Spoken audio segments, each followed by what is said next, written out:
Hello friends की खबर सकलोरे मोर अन्य एटा भिडिओলৈ সকলোকে স্বাগতম জনাইছো।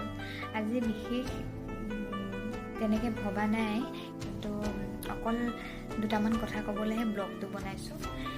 কথাকেইটা হৈছে বহুত দিনৰ পৰা ভাবি আছিলো মই ইউটিউব চেনেল এটা খুলিম বুলি।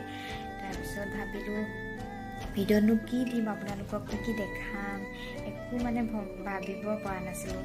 তাৰপিছত ভাবিলোঁ সকলোৱে যেতিয়া চবৰে প্ৰায় মানুহবিলাকৰ যেতিয়া ইউটিউব চেনেল এটা আছে, চবে দিয়ে, তেতিয়াহ'লে ময়ো চেষ্টা কৰি চাম। যদি আপোনালোকে আশীৰ্বাদ কৰে, ছাপোৰ্ট কৰি যায়, সদায় মৰম দিয়ে, তেতিয়া মই নতুন নতুন ভিডিঅ' আপোনালোকৰ মাজলৈ আনিবলৈ চেষ্টা কৰি যাম। আপোনালোকে ছাপোৰ্ট কৰি যাব, সেইটোৱে আশা থাকিলে মোৰ চেনেলটো আঁকোৱালি ল'ব।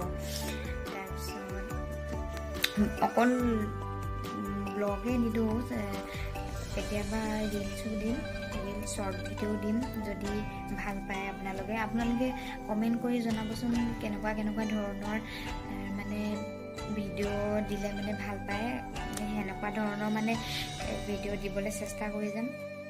আৰু কেমেৰা সন্মুখত কথা কোৱাৰ অভ্যাস নাই, তথাপিও মানে চেনেলটো খুলিছোঁ যেতিয়া ক'বতো লাগিবই। মাজে মাজে আপোনালোকৰ মাজলৈ কথা পাতিবলৈ এনেকৈ আহি থাকিম। আপোনালোকে সদায় ছাপোৰ্ট কৰি যাব মোক।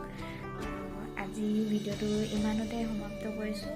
সকলোৱে ভালে থাকক, আমাকো আশীৰ্বাদ কৰিব যাতে আমিও ভালে থাকোঁ। আৰু নতুন নতুন ভিডিঅ' দিবলৈ সদায় ছাপোৰ্ট কৰি যাব আপোনালোকে। আমি দিবলৈ চেষ্টা কৰিম সদায়। আজিলৈ ইমানেই। নমস্কাৰ।